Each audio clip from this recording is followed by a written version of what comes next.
Ladies and gentlemen, welcome, and thank you for joining today's joint general session of the ISO Board of Governors and WEIM governing body.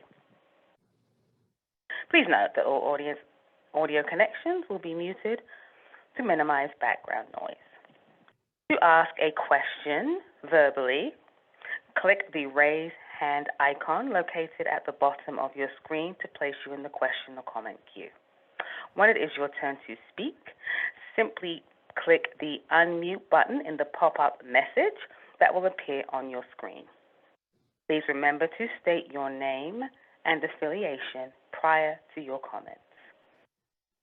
With that, I will turn the meeting over to Roger Collington with the California ISO. Roger, please go ahead.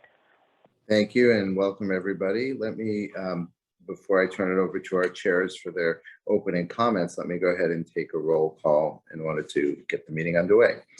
I'll do this alphabetically. Governor Borenstein. Here. Member Campbell. Here.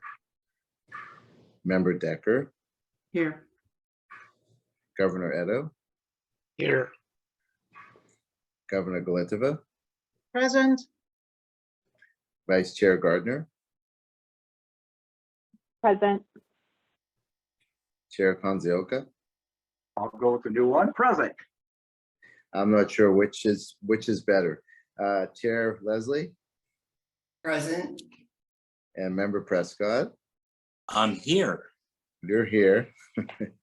And Vice Chair Shorey. Here. These are the kinds of things that lawyers will take hours debating over, the difference between here and present. But with that, we have a full complement of both our governing body and our board and a quorum. So let's move forward. Before we go into seeking public comment, let me turn it over to our chairs for brief welcoming remarks. Chair Konzioka, please. Thank you, Roger. Good afternoon, everyone. On behalf of the Western Energy Imbalance Market Governing Body, welcome to today's joint meeting of the Board of Governors and Governing Body. First, thank you for your attendance. Your interest in the matter before the Governing Body and Board of Governors is appreciated. We have a self-described new and unique initiative known as DAME as a decisional item on the agenda today, and we know there is a lot of interest in this decisional item. Public comments on this or anything else are always welcome. I'll now turn it over to the Board of Governor Chair, Mary Leslie, for her opening remarks.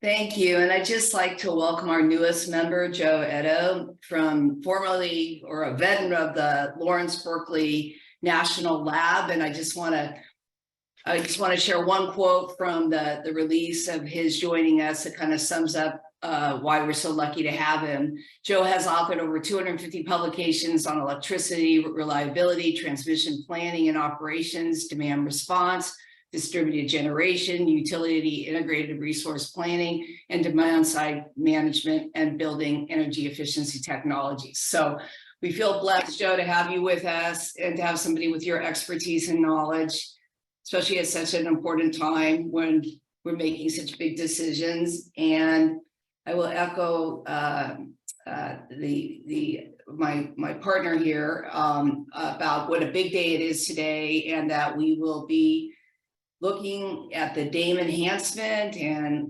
hopefully supporting it 100%. We're rolling it out as a critical piece of the EDAM, which we supported a few months ago.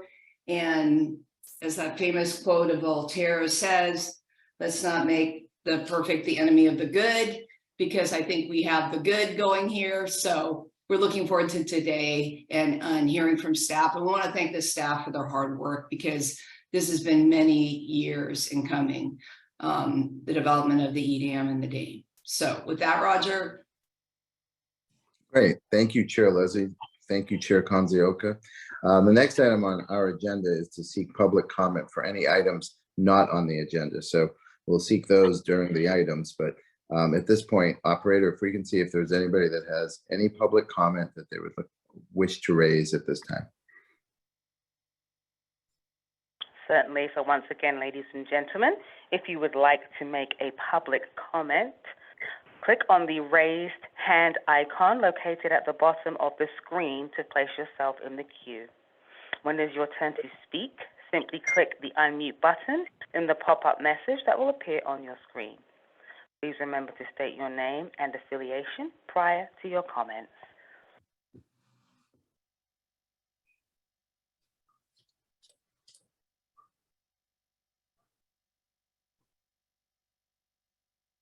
All right, I do not see any raised hands currently. Nor do I. Thank you, Michelle. We can go to agenda item 2, which is for me here, and that is our decision on our March 22nd, 2023 joint general session minutes. And can I have a motion to approve those minutes, please? So moved. Thank you, John Prescott. That's first. Second. Is that Angelina? Did I hear? Yes. Thank you, Angelina. And again, I'll take these votes in alphabetical order. Governor Bornstein. Aye. Member Campbell. Yes. Member Decker. I was not at the last meeting. I was abstained. Thank you. Governor Edo. I believe it's appropriate for me to abstain. Governor Galitova. Aye. Vice Chair Gardner. Aye. Chair Gonzioka. Aye. Chair Leslie. Aye. Member Prescott. Aye. And Vice Chair Shorey. Aye. Thank you, governing body members and board members. The motion does pass. And our next item, I turn it to our CEO for his CEO report. Elliot. Thank you, Roger, and thank you, governing members. It's great to be here. I wanted to echo the sentiment to our new ISO Board of Governors member, Joe Edo. Joe, I certainly hope your onboarding to the CAISO has gone well. We're extremely pleased to have you join our community, and your expertise, your knowledge on our topics is going to be so helpful to all of us. And I certainly hope that, particularly this week, that you've come in during a period of tremendously consequential decisions for the ISO, that you're finding your initial experience as positive as possible. So it's great to have you on board, and welcome. Looks like Joe might want to say something. He's got his hand up. If I might, I'd like to thank you all for the very warm welcome I've received. I'm very, very honored with this appointment.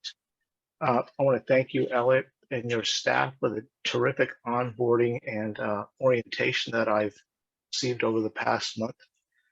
There is an enormous amount of work ahead of us. I'm very eager to get started.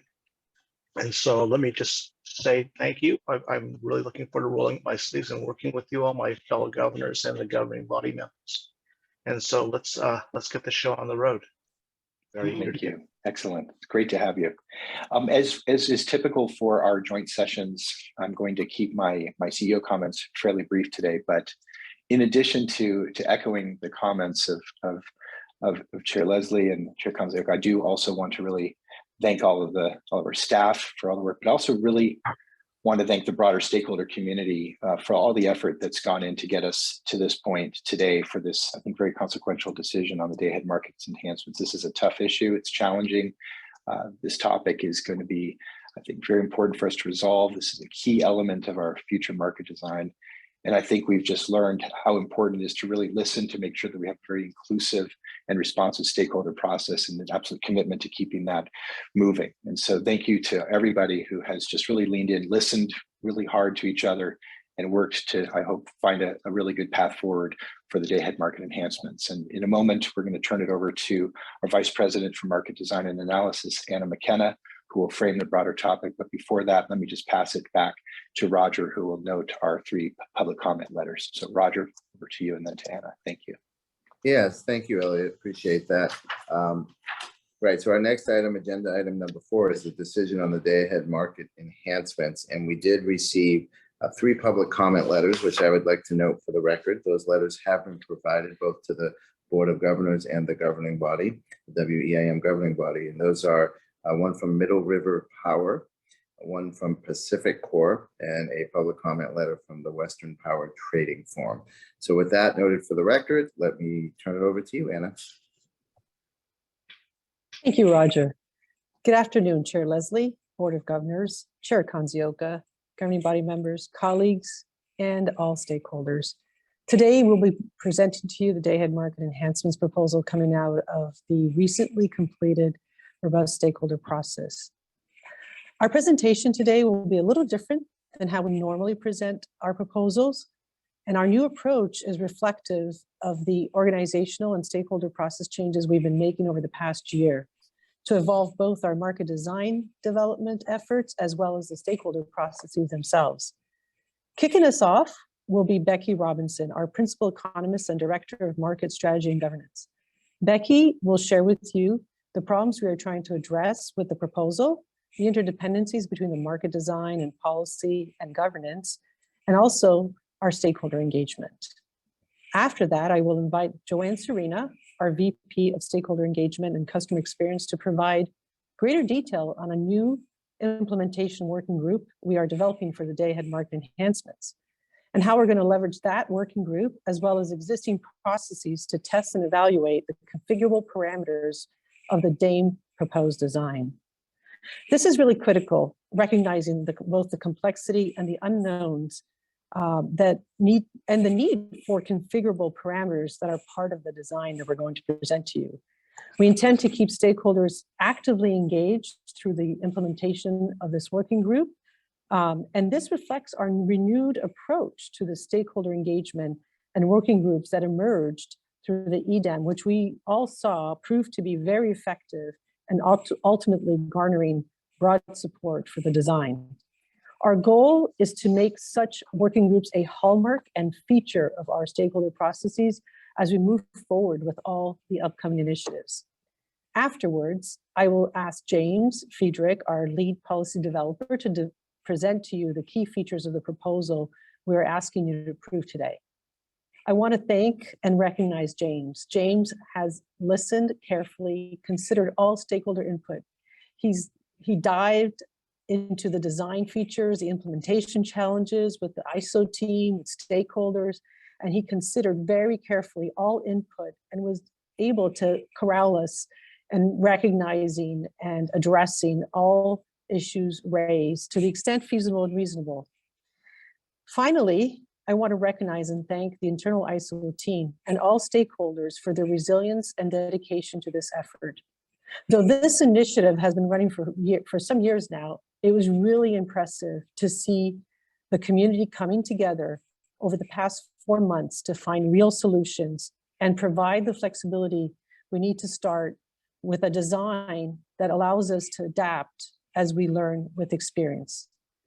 Indeed, the ISO community should be proud of what we have accomplished in furthering energy market design in this country, and for producing an innovative approach that we know others will look to as they encounter the same issues. Thank you. And with that, I'd like to turn it over to Becky.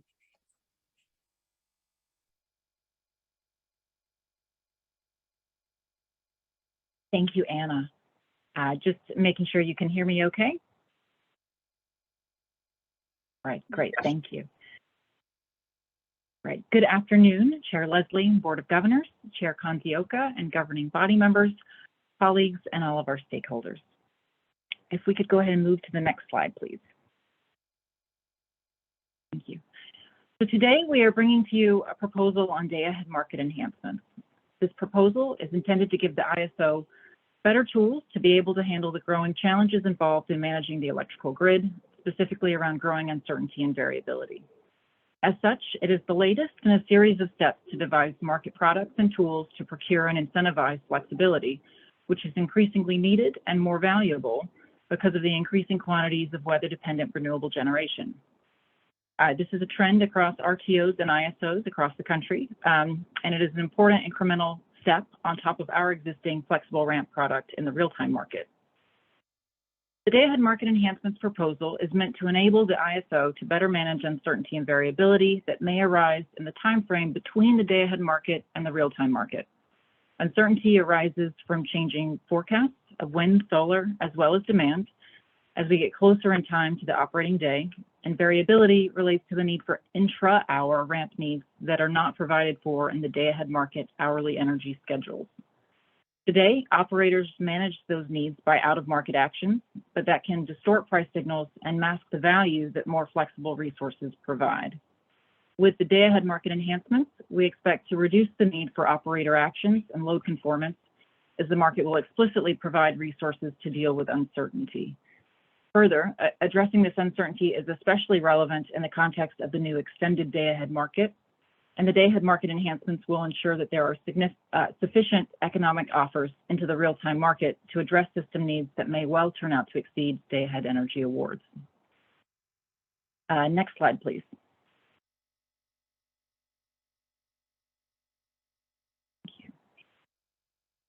The day-ahead market enhancements introduces a new imbalance reserve product to meet net load uncertainty in both the up and down direction.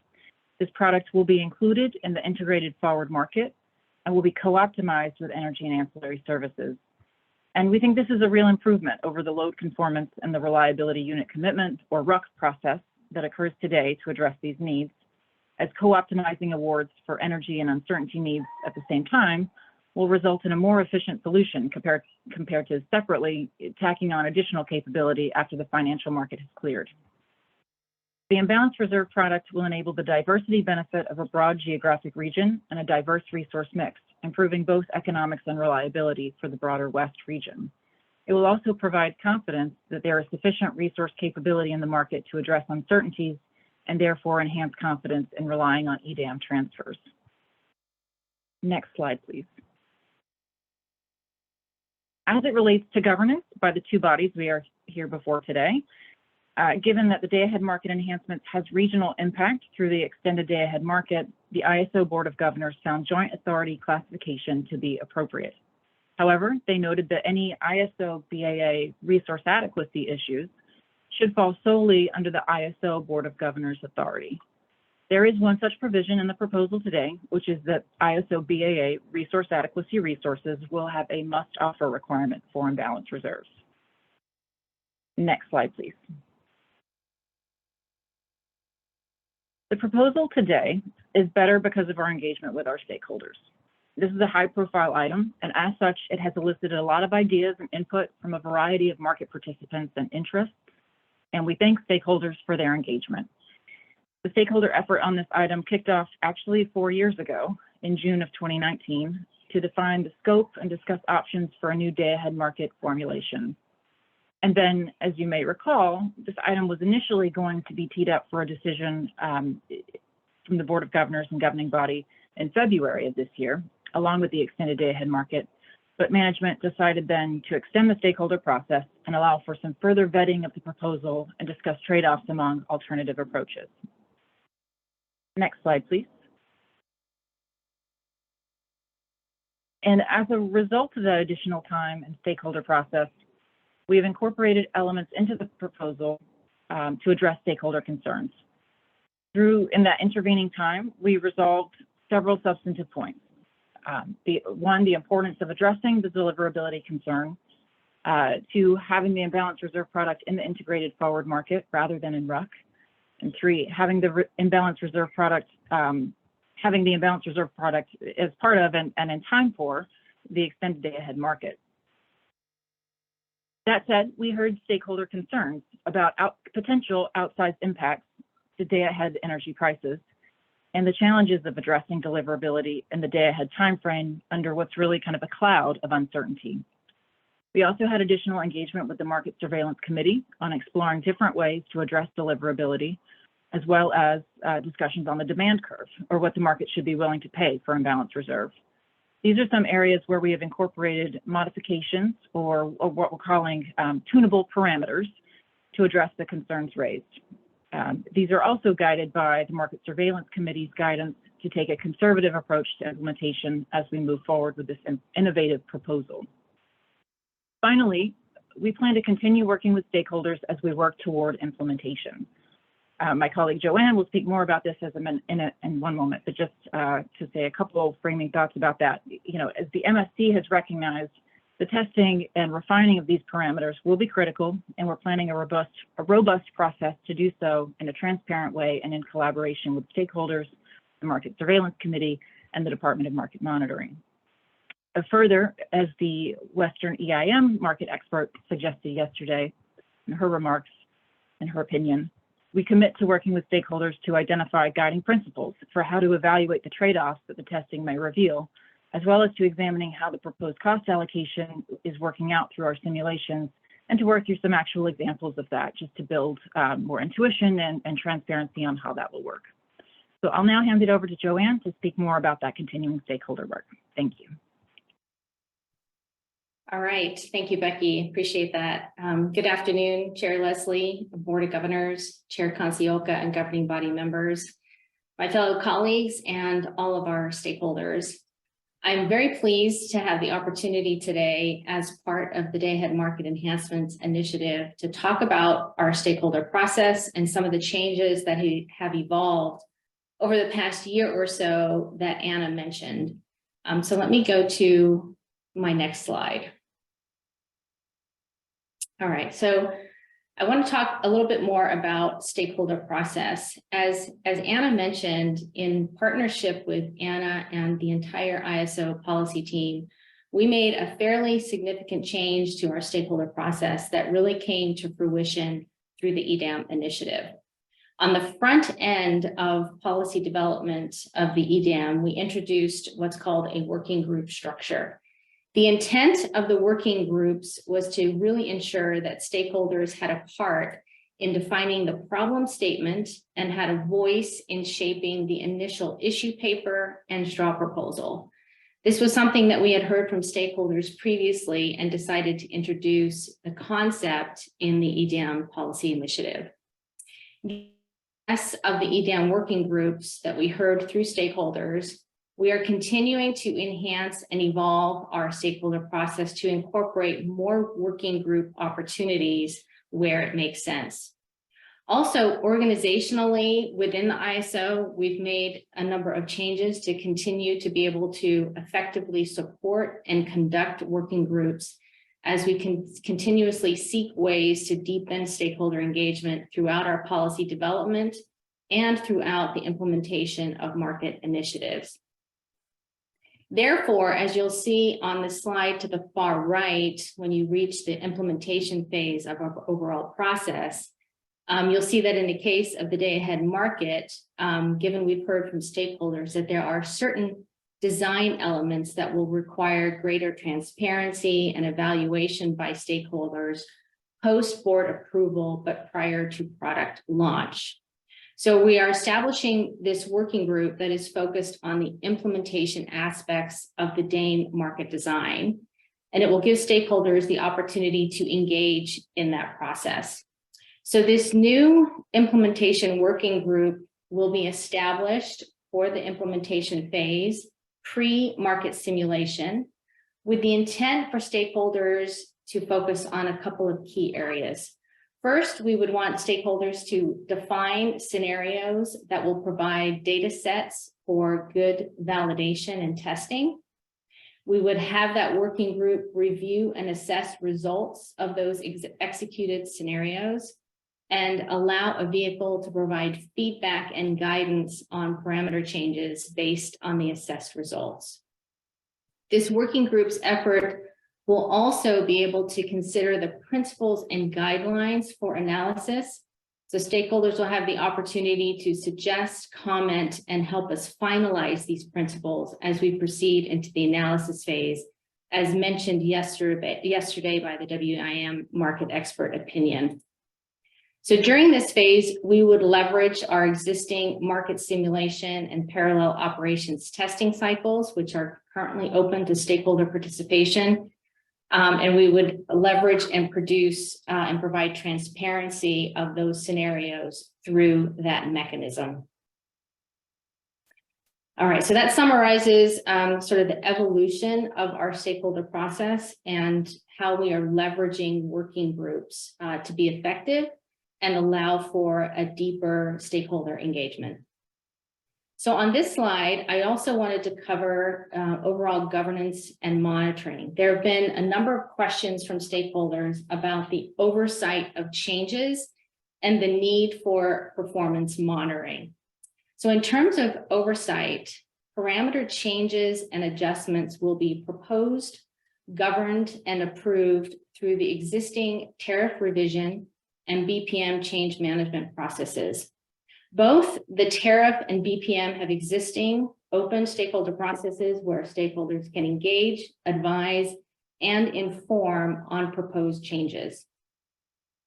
Now, parameters that are deemed appropriate to be in the tariff would be managed through the tariff revision process, which does require board approval, as do all tariff changes. All parameters would be in the BPM, and any changes to parameters would follow the BPM process, which is an open process that can be triggered through a request by ISO staff or by stakeholders. So it is the vehicle in which stakeholders will be able to propose a change. And we will ensure that that process is very, very clear in terms of how we will leverage that process in this case of parameters for the day-ahead market. We have a number of other existing forums and stakeholder processes that we will leverage to engage stakeholders in the monitoring and data analysis of parameter performance pre and post go live. So the first one that I think many of you are familiar with is the Market Performance and Planning Forum, or MPPF. This is an existing forum that would provide a vehicle for a periodic review of performance of the imbalance reserve product on an ongoing basis, and will provide the ability for stakeholders to assess and discuss results in that open forum. Now, to help with that reporting monitoring, we would be developing new reports as well. These reports would be developed and available publicly via the ISO's website for regular stakeholder monitoring of these results. The cadence of the reports is something that we will need to determine, whether it's a daily basis, weekly basis, or quarterly basis. But the cadence will be something that we will be defining later. The other forum that you're very familiar with is the Market Surveillance Committee, the MSC. So this is an existing forum that will be leveraged. And this group has agreed to provide their assessment of performance results. So the MSC will participate in this process. They will monitor the working group activities and progress, and they will review the testing and validation of those scenarios that are defined by stakeholders. The MSC is also a venue by which market design elements are evaluated on a continuous basis, and so they will continue to have that oversight over this element of the market design post-launch as well. And then the fourth item I wanted to mention is the existing DMM function. So that will be leveraged to monitor performance results on an ongoing basis. And I believe DMM will comment on that later today as well. So in summary, as previously stated by Anna and Becky, the ISO is committed to ensuring that our stakeholder processes provide greater transparency and allow for more robust stakeholder engagement throughout the process. We are also committed to continuously improving our processes and intend to be responsive to stakeholder needs. So lastly, I would like to thank all of our stakeholders for their engagement in our stakeholder process, and I appreciate their feedback as we continue to look at improving our process based on their feedback. So that concludes what I wanted to share with you today. There is an addendum that has been added to the DANE board memo that outlines what I just reviewed today for more detail. And I'm certainly happy to take any questions at this time, or Anna, did we need to wait till the end? Well, we can take questions if the Board of Governing Body wants, but we will have a particular time for that. Yeah. We do have, first of all, let me note that that addendum has been provided and attached to the memo, at least virtually, and posted. So everybody should have that and access to that. And next up on the agenda, we do have the Department of Market Monitoring and Ryan Kralinski. Okay, all right, so I'll hand it over to Anna. Thank you, Roger. Back Back to Anna. Oh, Back to Anna. Yes, I'm back, Yeah, we haven't finished. Yeah. yeah, so we haven't, yes, thank you, Joanne I'm sorry, and Anna. Roger. No problem. We're all good. I did not No mean to worries. cut you off on that. Apologize for that. No worries. I do agree. We should take maybe questions to our respective parts of the presentation at the end. But now, the moment you've all been waiting for, James will walk us through the salient features of our proposed design. Thank you, Anna. Good afternoon, Chair Leslie, Chair Kanzioka, and esteemed members of the Board of Governors and governing body. First, I want to thank for the opportunity to present today. And if I could take a quick moment to say I'm honored to represent more than 40 ISO staff who comprise the internal DAME team, as well as the many stakeholders who engaged and collaborated so closely with us to bring the proposal to this point.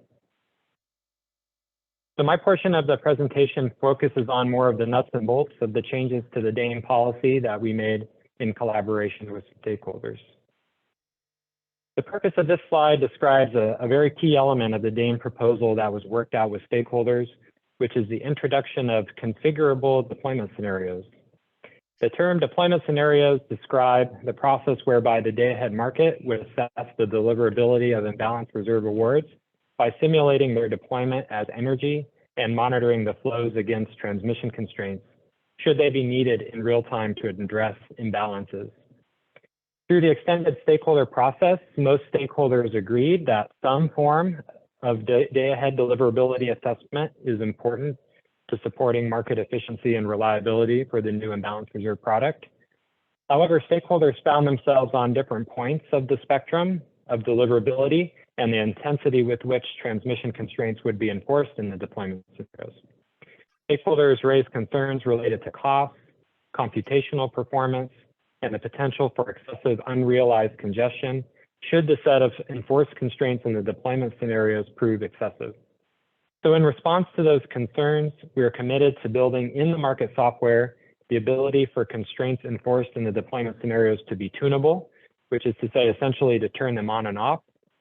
This will allow the market software to be flexible in accommodating the entire spectrum of possibilities in terms of deliverability, such that if we found ourselves needing to increase or decrease the enforcement of constraints, the software is already configured to do that without needing to rebuild it.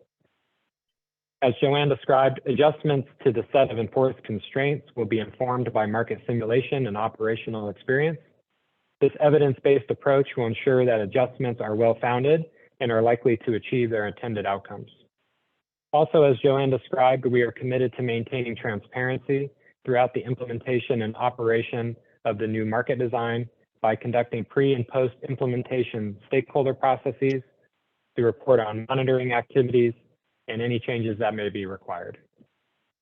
This commitment to transparency will help to build trust among market participants and stakeholders. Next slide, please. The purpose of this slide is to outline the proposal to procure imbalanced reserves in response to a demand curve. This demand curve approach is a response to stakeholder feedback, and its fundamental purpose is to balance the cost of reserves with the operational value the reserves provide. The concept of a demand curve is common in ISO RTO market designs and functionally prevents the market from procuring imbalanced reserves at costs that exceed their expected value. Another way to think of it is that as the cost of imbalanced reserve increases, the market will relax the proportion of the uncertainty requirement that it will procure. The demand curve structure proposed in DAME is in response to stakeholder feedback, concerns that previous demand curve proposals would result in prices that were too high relative to their operational value. As such, the proposed demand curve is based on the scarcity value of operating reserve and is capped at $55 per megawatt hour, which represents a high percentile replacement cost of operating reserve. This cap will help prevent excessive costs while still allowing for efficient procurement of the imbalanced reserve product. The $55 cap also negates the need for local market power mitigation for imbalanced reserves at the market launch, which simplifies the initial design. We do commit to validating the demand curve both before and after implementation as one of the flexible parameters, as Joanne described. This will ensure over time that the demand curve values do not stifle market efficiency, suppress price signals, or otherwise hinder efficient procurement of the imbalance reserve product. Next slide, please. This slide presents another proposed change worked out with stakeholders by extending the ramping capability requirement of imbalance reserve from 15 to 30 minutes. This modification is a direct response to concerns that the 15-minute requirement could unnecessarily limit the supply of imbalance reserves relative to the ramping speed that is needed to address net load uncertainty in real time. So with a longer ramping time frame, this modification results in a larger pool of imbalance reserve, which reduces the risk of supply shortages and puts downward pressure on costs. So in summary, this modification strikes a better balance between imbalance reserve cost and its operational effectiveness. Next slide, please. The purpose of this slide is to discuss proposed measures aimed at enabling reliable participation of storage resources in the new day-ahead market. These measures are designed to address the unique challenges and opportunities associated with storage resources. The proposal includes a provision that allows storage resources to fully participate in the residual unit commitment or RUC process. By allowing storage resources to participate fully in this process, the proposal acknowledges the important role that storage can play in maintaining reliability. The proposal also introduces a new state of charge constraint for storage resources in providing imbalance reserve product. This measure is designed to manage the state of charge of storage resources to ensure that the energy stored in storage resources is preserved and available when needed to support its day-ahead awards. This is critical for maintaining grid reliability, particularly during periods of high demand. Overall, these proposed measures underscore the importance of integrating storage resources into the day-ahead market in a manner that leverages their unique capabilities and contributes to grid reliability and efficiency. Next slide, please. This slide presents specific settlement measures proposed in the DAME initiative that were discussed during the extended stakeholder process in response to stakeholder concerns.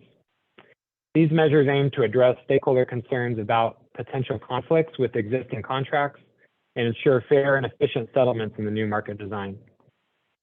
So first, the proposal includes a settlement process to reconcile the settlement of the new imbalance reserve product with the existing real-time flexible ramping product. This process is designed to ensure that these two products, which serve similar purposes but operate in different operational timeframes, are settled in a way that is fair and efficient. Second, the proposal introduces a settlement mechanism to collect congestion rent from imbalance reserve flows and redistribute that rent to entities entitled to the congestion revenue. This ensures that entities who bear the cost of congestion are fairly compensated. Finally, in response to stakeholder concerns about potential contractual issues arising from the introduction of the new market design, the proposal offers two options. If parties want to settle their contractual arrangements themselves, the ISO will provide the relevant information they need to do that through regularly issued settlement reports. For some parties, that will be a preferable option, but for other parties who desired more of an automated process conducted through the ISO settlement system, the proposal includes an optional 3-year transitional true-up mechanism. These mechanisms can help resource adequacy parties navigate the transition to the new market design and address any contractual issues that may arise. Overall, these proposed settlement measures demonstrate a commitment to addressing stakeholder concerns, ensuring fair compensation, and facilitating a smooth transition to the new market design. Next slide, please. This slide discusses the proposed enhancements to the residual unit commitment, or RUC process for short. The RUC is a key part of the day-ahead market. It is essential to maintaining system reliability by ensuring there's enough physical supply committed to meet the day-ahead demand forecast. The DAME proposal modifies the RUC process to define distinct reliability capacity needs relative to the IFM schedules, including imbalance reserve, which separate the requirements, the settlement, and the pricing of these products, reflecting their distinct nature. A new feature of the RUC process under this proposal is the ability to procure downward capacity in RUC. This would allow the RUC to better respond to instances of overgeneration without resorting to operator action. Since the DAME EDAM market design allows for non-zero pricing of RA resources in RUC, which is necessary to allow all capacity offered in the EDAM to compete on equal footing, the updated RUC process will include a market power mitigation measure to mitigate potentially uncompetitive supply offers of reliability capacity. Overall, these proposed enhancements to the RUC process are designed to enhance market efficiency, reduce out-of-market action, and increase the competitiveness of capacity procurement. Next slide, please. So this slide describes the element of the proposal that applies as an ISO board decision as it relates uniquely to RA capacity and its relationship with imbalance reserve. So all ISO RA capacity eligible to provide imbalance reserve, which means resources with 15-minute dispatchable capability, will have a must-offer obligation for imbalance reserve. The must-offer obligation will apply to all flexible ISO RA capacity, as they are already required to economically bid in the day-ahead market and are already required to be 15-minute dispatchable. The must-offer obligation also applies to any economically bid portion of eligible system RA capacity for the ISO. This rule allows for system RA capacity to maintain its ability to self-schedule, which stakeholders stressed was very important to them. So this must-offer obligation is overall supported by stakeholders. It aligns with the objectives of other existing RA must-offer obligations. That is, it aims to maximize participation, increase competitiveness, improve congestion management, and aid the ISO BA in the EDAM resource efficiency evaluation. These benefits align with the broader goals of the DAME proposal, which is to enhance the efficiency, reliability, and competitiveness of the day-ahead market. Next slide, please. So this slide serves as the culmination of the presentation and synthesizes some key concluding points. The proposed enhancements in DAME aim to improve the efficiency and reliability of the ISO's day-ahead market. This is achieved by better accounting for net load uncertainty through a market mechanism rather than through manual out-of-market actions. The proposed changes are expected to enhance the extended day-ahead market by leveraging the geographical and resource diversity of EDAM participants and allowing for pooled supply to meet uncertainty over the EDAM footprint. The proposal takes into consideration stakeholder concerns and includes measures for a transparent and informed transition. This includes the ability to fine-tune key parameters and features of the imbalance reserve product, allowing for adjustments based on actual operational experience. And specifically for the ISO board, we recommend that the ISO Board of Governors approve the imbalance reserve must-offer requirement for ISO balancing area RA resources to ensure there will be a consistent supply of imbalance reserve. So in summary, the proposal represents a comprehensive approach to improving the day-ahead market with benefits expected in terms of efficiency, reliability, and also stakeholder engagement. We recommend its approval by the Board of Governors and governing body. Thank you very much. Thank you, James. Anna, did you have any more comments at this point, or shall I move to the DMM? No, our comments are done, and we would be happy to answer questions whenever you are ready to ask us to.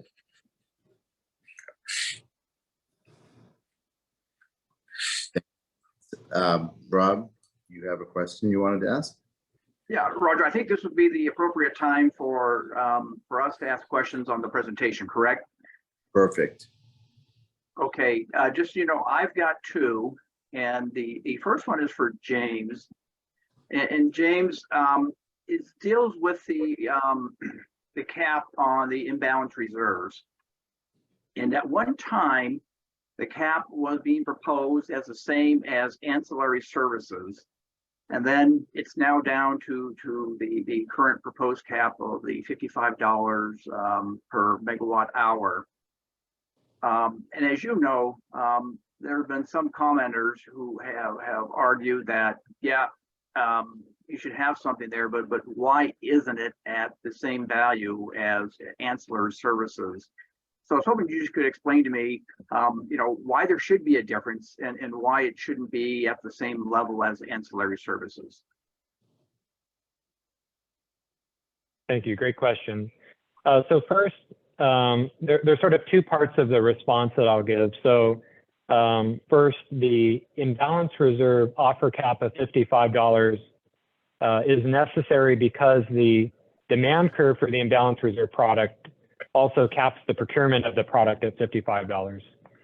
So it wouldn't really make sense for suppliers to offer any more than $55 because the market would just systematically not procure any value above that.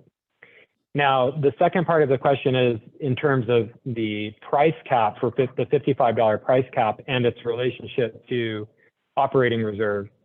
And so the reason why the price cap for imbalance reserve might be different than operating reserve is because really they're distinct products and achieving distinct operational goals.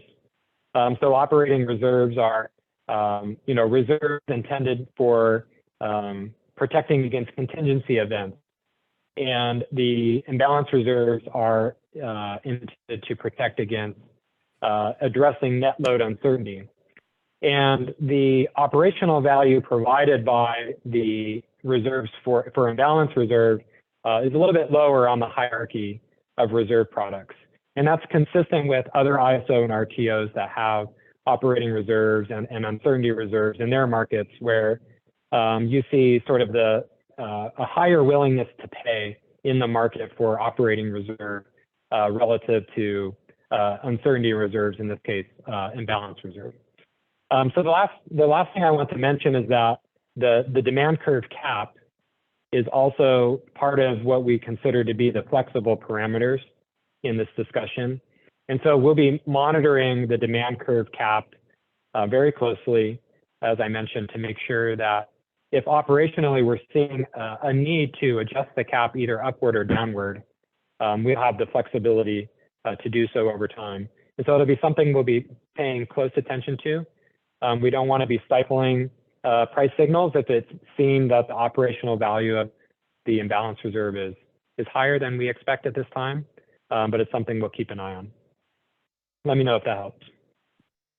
James, yeah, very much so. Thank you. I appreciate knowing the background on that. I also appreciate that that's one of the parameters that will be monitored to see, yes, is this appropriate and should adjustment be required, and is it truly providing the results that's expected? So again, thank you. My second question is for Joanne and maybe even Anna. The new process being proposed, I'd like to say more later on, but I just want to say this is really terrific. I think it is extremely responsive to the comments that have come in and to address this fairly large chunk of issues on uncertainty and how to really best manage it and to provide a lot of confidence to all of the stakeholders who are participating in the process. And moving forward, knowing that you don't have all the answers today, you can't have them and you won't have them until later. That being said, EDAM and DAME are intrinsically linked. They're moving forward in parallel, but they're distinctly different. And the question I have is the new process possibly being applied to EDAM as well, or could it, such that as they move forward on issues that are interrelated, that they could be applied as well. And again, I don't know if that's been thought out, but that is my question for you. So thank you for the question, Chair Kanziolka. I think I would say that in the case of the day-ahead market enhancements, it really makes sense for a working group because, like you mentioned, there's this uncertainty that you can't really define until you have a product that you can validate. There may be scenarios with EDAM and other initiatives where we would want to do something similar and be able to establish working groups to work out those finer details. So I think we're very open if the EDAM initiative requires something along those lines as we work through the EDAM tariff, we would definitely consider that. For right now, we know that DAME needs this additional working group structure. And so we will proceed with that for now. And I think Anna, I don't know if Anna has anything else to add on that. Yeah, I was good. Thank you, Joanne, and thank you for that question, Chair Kanzioka. I think, you know, it's for us, as I noted in my preliminary remarks, we really would like to make the working group structure a hallmark and a feature of all our stakeholder initiatives as we proceed. And we are definitely going to look very closely, you know, with the EDAM effort, both from a market simulation and parallel operations perspective, where there are opportunities to really go back to stakeholders and ask and involve them to do so. We haven't established that yet, but that's not to say that's not going to happen. Joanne and I, as I noted earlier, we're really working hard to find those opportunities, and we will definitely be looking at that area as well. Anna, Joanne, thank you. I appreciate that. And I really appreciate that commitment that if the right opportunity or the right circumstances are presented, that could be addressed. So thank you. Absolutely. Yes, thank you. Thanks, Rob. John Prescott, you have your hand up. Yeah, thanks, Roger. So it's kind of a follow-on from Rob's second question there. So Becky, I think in your presentation, you talked about how the market expert, Susan Pope, had recommended some guiding principles when you start setting up these working groups, so you can kind of rely on those. So how do you envision that working? Maybe it's too early, but to me, that's kind of got to be set up before the working groups are established. In other words, where are you going to develop those principles? Who approves the principles, and how do you document those principles? I can respond to that if unless my colleagues, why don't I take a first response to it, and then I'll offer an opportunity for others to respond as well. I think that's a good question. And what we would like to do as part of our effort on the working group is to really engage with stakeholders on what those principles are. I think it would be a little bit, too premature for us to provide you those principles now. Our goal, and you might have noticed, throughout the memo and our proposal, there are principles that the stakeholder community that are embedded in our proposal already. As an example, the $55 cap, that's an actual part of our proposal.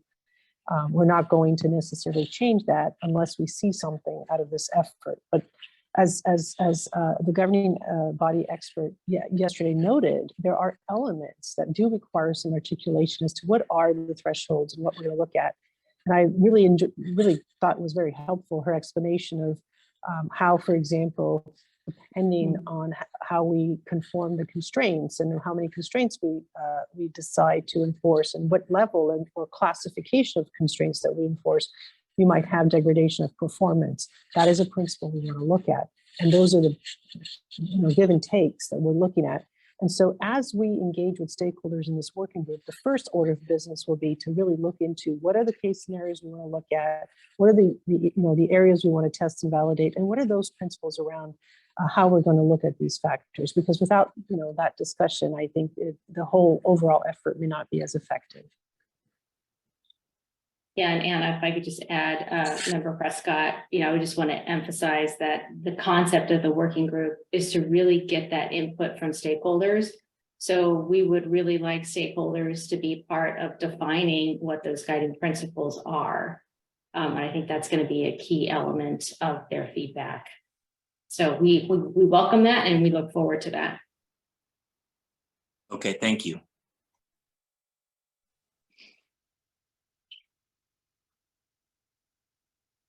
Roger, you're on mute. Yes, I saw that. Thank you. I don't see any other hands raised at this moment, but if there are any other questions as to the presentations from the governing body or the board, why don't we go ahead and take those? Otherwise, we can move on to DMM presentation, and there'll be further opportunity. Excellent, thank you. So we have, Roger, it looks like Governor Bornstein. great. Severin? Yeah, thanks. This is obviously a big and complex initiative. One of the original reasons for it was to reduce load biasing coming out of the IFM going into the RUC. And I wonder is there a plan, this is maybe a question for James, is there a plan to actually monitor and be able to measure load biasing and to see how much effect this has and to revisit that to see if we've actually accomplished it? Yes, great question, Severin. So absolutely, that'll be one of the primary metrics that we'll be looking at in terms of monitoring the effectiveness of this proposal. So I just wanted to, briefly explain that the imbalance reserve product is expected to reduce the use of load conformance in the RUC, and that's one of the primary drivers of the proposal. There are some reasons outside of net load uncertainty that may compel operators to use load conformance in the RUC process that imbalance reserves will not address. And so the expectation isn't necessarily that load conformance would completely go away, but net load uncertainty is by far the major component, the reason why operators say that they're using it. And so we imagine a majority of RUC load biasing disappears with this product. So we'll be evaluating to what extent load biasing is decreased as a result of this product and improving operator confidence. And we'll be taking a close look at that. Yeah, let me just say that in the spirit of what the open science revolution in academia, it would be good to sort of arrive at a method for doing that analysis, a way of measuring and setting that before we get into the analysis so that we know that, we have an independent approach to measuring it. Because my guess is it's not a simple thing to measure. Yeah, it's a fair point, Severin. This is Elliot. I was just going to mention that more broadly, given the importance of price formation issues and just minimizing operator intervention where we can in general, this is a topic that we're also looking at just in the context of day-to-day system operations through our control center modernization initiative. So I appreciate your point, and I think being able to measure that and be able to report on that in the context of imbalance reserves is going to be important. So thanks for the thought.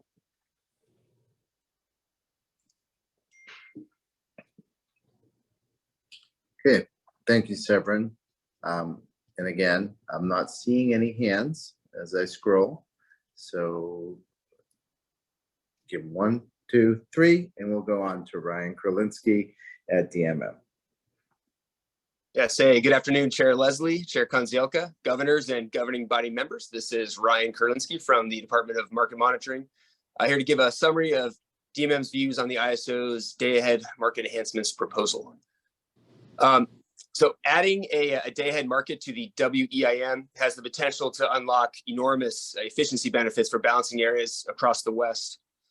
And the last few years have shown that it is really tough, to develop enough consensus over a market design that's sufficient for getting that market started.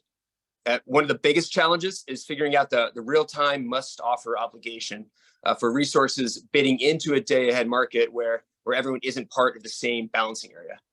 And the DAME proposal under consideration today, it creates EDAM's real-time must-offer obligation, so EDAM can't move forward without it at this point. In our public memo, we described some aspects of the DAME design that we think could be refined going forward, and I'll briefly highlight some of those today. But the ISO's design includes parameters that can be adjusted pretty quickly to protect against adverse unintended outcomes of the initial design. So given the large potential long-term benefits of a West-wide day-ahead market and the huge challenges in initiating that market, we support proceeding at this time with the ISO's proposal, and we look forward to collaborating with the ISO and stakeholders on the next steps of EDAM's development. DMM will be actively involved in pre-launch and post-launch analysis of the key issues. Okay, so moving on to some areas of the DAME design that we think should be watched closely for potential future enhancements. And first is the value of the imbalance reserve product demand curve. We support the $55 cap as a major improvement over prior proposals, but that $55 may still exceed the value of procuring reserves in the IFM. So we support the ISO continuing to assess this parameter and being prepared to lower it.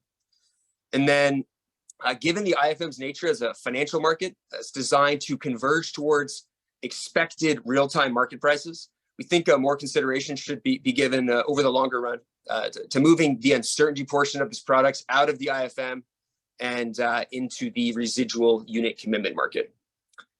Next, the ISO proposes to allow the capacity that a resource can ramp to within 30 minutes to be the eligible supply of the imbalance reserve product. And again, we support this as an important improvement over previous proposals that had only allowed 15 minutes of ramp to count. But we recommend the ISO continue considering enhancements to allow at least 60 minutes of ramp to count as the supply for the uncertainty part of the product, and to include less granular or slower starting resources like hourly block imports. And we note that this may involve creating two products in the future, a 15-minute ramping variability product in the IFM, and a 60-minute or longer uncertainty product in RUC. Next, for resources that receive imbalance reserve or reliability capacity awards, we think the incentives for them to show up and perform in real time could potentially be larger. So adding more of a performance penalty could be considered in the future, and resettling the day ahead imbalance reserve product in real time based on flexible ramping product awards and prices could also be refined in a future initiative, given how different those products are from each other. And finally, we support the market power mitigation proposals. We support the inclusion of energy storage resources in RUC, and we support the addition of the energy storage constraints that try to ensure that each battery's combined day ahead energy, ancillary service, and reserve capacity awards could be feasible. But we do note that these new battery constraints, they're pretty cutting edge, and so they will need to be assessed during implementation and beyond for potential adjustments. So in conclusion, while we think that there are enhancements to the ISO's design that should be given more consideration in future initiatives, we support moving forward with the current design at this time in order to continue progress towards getting EDAM up and running. And again, we're looking forward to working with the ISO, the MSC, and stakeholders on developing analysis that could hopefully be helpful for setting the key DAME parameters. And thank you for your time today. I'd be happy to try to answer any questions you may have. Any questions for Ryan?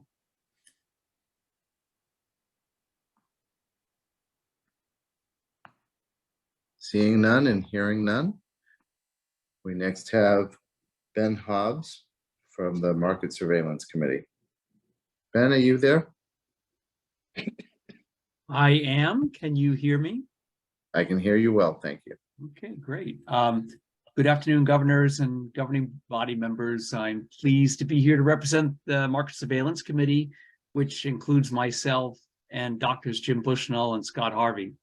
I'm here to summarize our comments on the proposed day-ahead market enhancements, whose development we've been discussing with staff and stakeholders since our first meeting on the topic. I think it was in December of 2018, if my memory is correct. The opinion focuses on various aspects of the proposal that concern the definition and pricing of imbalance reserves, how those imbalance reserves interact with other elements of the market design, including the day-ahead residual unit commitment, congestion revenue rights, flexible RAM product, and finally, what we believe is a need for careful testing and evaluation of the performance of imbalance reserves and the constraints in the market software that limit who can provide it and under what circumstances they can provide it. The opinion has a lot of admittedly tedious detail on particular features of the design, and my comments are going to instead emphasize our general conclusions. Before jumping into the summary, I'd like to point out that we posted a short addendum last Friday that makes two factual corrections to our adopted opinion, basically revising our brief descriptions of the proposed cost allocation for imbalance reserves Our recommendations haven't changed at all, though. Okay, so as we stated in our January opinion on EDAM, we agree with the many stakeholders and DMM and so many others who've argued that there are significant potential benefits to expanding the current West-wide energy imbalance market into a day-ahead design. And this is because most trades take place well before real time, and commitments must often be made many hours or even days ahead of time to make sure the fuel and resources are available to meet the real-time imbalances. The proposed, the DAME proposal addresses some key market design issues that we believe must be addressed in order for the EDAM initiative to achieve its goals to enhance efficiency reliability across the West. Notably, we think that creating a new day-ahead imbalance reserve product, up and down, which will be designed to enable power systems to effectively manage real-time load imbalances. We believe that's a prudent feature to add to the day-ahead market. And this is especially true as the rapid growth in variable renewables makes extreme forecast errors and extreme ramps more likely. Now, creating this ramp, this new reserve product is also very important for improving efficiency and transparency of the ISO market, in particular, the residual unit commitment process and load conformance processes that operators use. To the extent to which the current market relies on operator judgment to bias load in various market runs has been a significant and underappreciated issue for many years, as the ISO and the Department of Market Monitoring have often pointed out. Of course, such operator interventions are often essential to maintain stable operations, but they can substantially impact market outcomes and almost certainly result in suboptimal use of internal resources and intertie schedules, at least at some times. So we're hoping that these changes will minimize the need for those and substitute processes that are more transparent and still accomplish the same reliability objectives. So we agree that integrating as much of this non-market activity as possible into the actual market would increase transparency and allow for operator concerns to be met through market optimization and reflected in prices. The creation of co-optimized and balanced reserves in the up and down directions is a sensible concept that advances these goals. And so too would be updating the current RUC system into a reliability capacity process, as well as in improving the modeling of storage state of charge and allowing storage to participate in RUC. So we support the ISO's DAME proposal in general, as well as with respect to those specific features of the proposal, including the testing and monitoring framework that's been laid out in the posted parameters table and the DAME implementation working group proposal that Anna and Joanne just summarized and posted on Monday. There are several significant uncertainties, however, concerning how the current proposal will specifically be implemented. And many of these uncertainties are fundamental and have not been tested by any ISO and may require further development. This is not a reason, we believe, to delay approval of this. Rather, it's a reason to start developing the software and testing it and proceeding cautiously. Examples of some of these elements are the design and deployment scenarios, methods for estimating amounts of net load uncertainty to be hedged, procedures for designing deployment scenarios by assigning net load uncertainty to various locations, and methods for accounting for storage state of charge over the day, both in the integrated forward market and in RUC. The ISO is the innovator in addressing these issues and will need to adapt the design over time based on the testing of the full software model when it's developed, and then again based on operational experience. Given the many new design concepts, as well as implementation choices that have yet to be made, in addition to careful testing, we think it's reasonable to take a conservative approach to initial implementation. And one especially critical element are the demand curves, which have been discussed earlier today. for imbalance reserves, which will set penalties for not providing the full amount of imbalance reserves to meet the 2.5% and 97.5% targets for them. We believe that the revisions of the DAME proposal announced in late April to lower the maximum levels of those curves are consistent with our recommended conservative approach. And we think that if experience shows we need higher prices in order to elicit the needed imbalance reserves in the market to cope with net load uncertainty in real time, the demand parameters can then be adjusted. Better to start out with tight guardrails rather than wide ones. Many of the new design elements in the DAME design, and together with that and the ambitiousness of the combined EDAM and DAME initiatives, certainly imply that there are unknown unknowns, to quote a former Secretary of Defense, and these will become apparent only as the initiatives proceed further towards implementation. We think that this is the appropriate time to take the first formal steps to creating the imbalance reserve products and implementing the other DAME elements, and to begin to accumulate the experience necessary to refine the designs. We said this back in January as well about EDAM. Waiting further, I don't think will improve the design appreciably much. We should get on with it and proceed cautiously with testing, but actually develop the software and see how it works out. So if you decide to approve the proposal today, approval at this time should be viewed as an important intermediate, but by no means final step in the design and implementation process.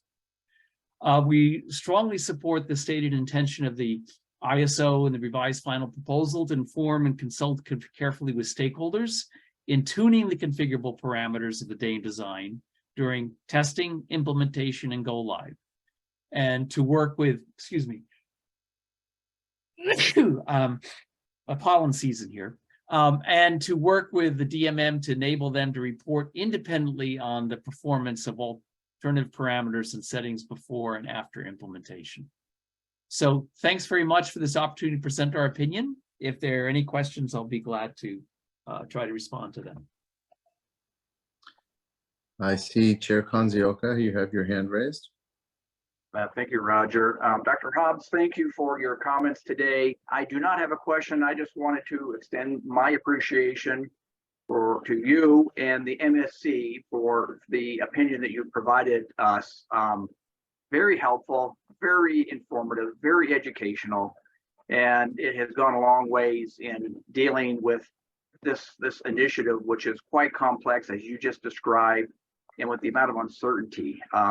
The summary was excellent, and the MSC did a really fantastic job of describing how to best deal from your perspective with the uncertainty. So thank you. Thank you very much for the compliment and appreciation. And I just want to say personally, this means a lot to me because 49 years ago, I was a summer intern at SRP. I would never have guessed that I'd be having an opportunity like this in the future to be talking to you about such important topics. I did not realize that is such a small world. And before I end, I hope Ryan Kurlinski is still on the call, and I really wanted to make certain that I extend my appreciation to DMM for the same. They also had a very high quality opinion paper, and it is very helpful in allowing us to better understand. And getting this independent input makes a big difference. Okay, thank you. Chair Leslie, you have your hand up. Yes, I just wanted to echo what Chair Condito just said as well, and also to note, Chair Hobbs, that the point you make to us about also having a timely approach to the issues that are currently unresolved that influence the development of the EDAM, and then you basically lay out a schedule for us under your unknowns at this time. Your next sentence basically indicates that we have all these other areas like GHG and supply shortfalls and comp for renewals and penalties, et cetera, to work out as well. So That was duly noted, and we have requested a timeline on what that will look like over the next 2 years. Yeah, thank So you. thank you. Thank you, Chair Leslie. I don't see any other hands at this time. And just giving a moment. Okay, I think then we are now at the point where we can seek public comment. Michelle, operator, if you could queue it up for public comment. Absolutely. So once again, ladies and gentlemen, to make a public comment, click the raise hand icon located at the bottom of the screen to place yourself in the question queue. When it's your turn to speak, simply click the unmute button in the pop-up message that will appear on your screen. Please remember to state your name and affiliation prior to your comments. In addition, if you are connected to today's meeting via regular phone audio, pressing #2 will also put you into the comment queue. Okay. Looks like we do have several. First one is Brian Thaker. All right. Brian, go ahead. Thank you. Chair Kanzioka, Vice Chair Gardner, Chair Leslie, Vice Chair Shorey, members of the CAISO Board of Governors and the WEIM governing body. I'm Brian Thaker, Vice President, Western Regulatory and Market Affairs for Middle River Power. Thank you for the opportunity to submit a letter summarizing Middle River Power's position on the Day-Ahead Market Enhancement Initiative. While Middle River strongly supports the ISO securing the operational capability it requires through market products instead of through out-of-market operator actions, MRP is concerned about the myriad changes to the DAME design at the very end of a 4-year stakeholder process, especially the last-minute $55 offer cap. Our letter outlines those concerns, and I won't repeat them here. Instead, I am commenting today primarily to commend the ISO and Joanne Serena and Juan Buitrago in particular for their recent engagement on the stakeholder processes that will guide the development and codification of the new tunable parameters, as well as the resolution of the unresolved design details as set forth in the May 15th addendum. These processes address some of our concerns and are a welcome improvement. Beyond this, Joanne and Juan's personal engagement was very helpful, and I appreciate it very much. Thank you for this chance to add these comments.